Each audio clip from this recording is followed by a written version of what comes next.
Клас менеджмент, совети и решенија за справување со проблемите кои наставниците ги имаат за време на наставата во училницата. Еднодневна обука во основното училиште Гоце Делчев на иницијатива на директорката Розета Донева.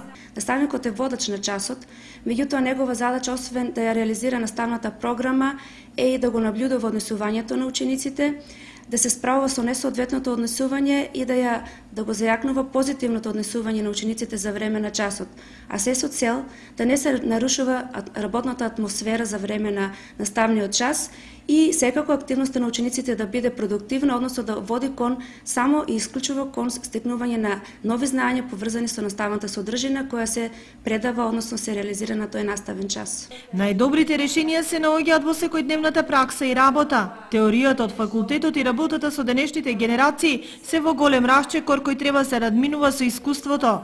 Според предавачот Јасмина Иванова, првото и основно правило во комуникацијата на релација ученик-наставник е почитта на авторитетот на личноста. Наставникот мора да го почитува ученикот, ученикот мора да го почитува наставникот. Кога зборуваме за почит, не зборуваме само за оно декларативно почитување, туку суштинско почитување, пред се со начинот на однесување, со начинот на облекување, со начинот на зборување. Јазикот што се користи во училницата мора да биде соодветен. Не смеат да се користат навредливи зборови, не смеат да се вика, црка, цува, не дај Боже. Значи, јазикот мора да е соодветен и од страна на наставникот и од страна на ученикот. Наставникот мора да е доследен во неговите очекувања, и мора да ги извести учениците што е точно тоа што очекува од нив. Наставникот не може да биде другар на своите ученици, исто како што и родител не може да биде другар со своето дете. На дете му е потребен лидер, некој што ќе му покаже и укаже и што ќе го води. Наставникот исто така треба да е модел на соодветно однесување, што во нашето училиштето можам да гарантирам дека се.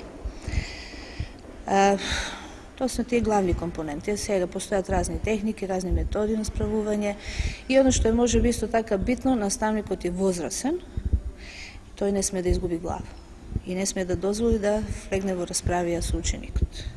Мора да има авторитет кај ученикот, доволно за ученикот да го послуша. Вакви и слични обуки како идеја на кадарот во училиштето се реализирале повеќе пати до сега. Инаку основното училиште Гоце Делчев, кој брои околу 700 ученици, првото полугодие го заврши со среден успех од 3,87, подобар од ланскиот кој беше 3,85.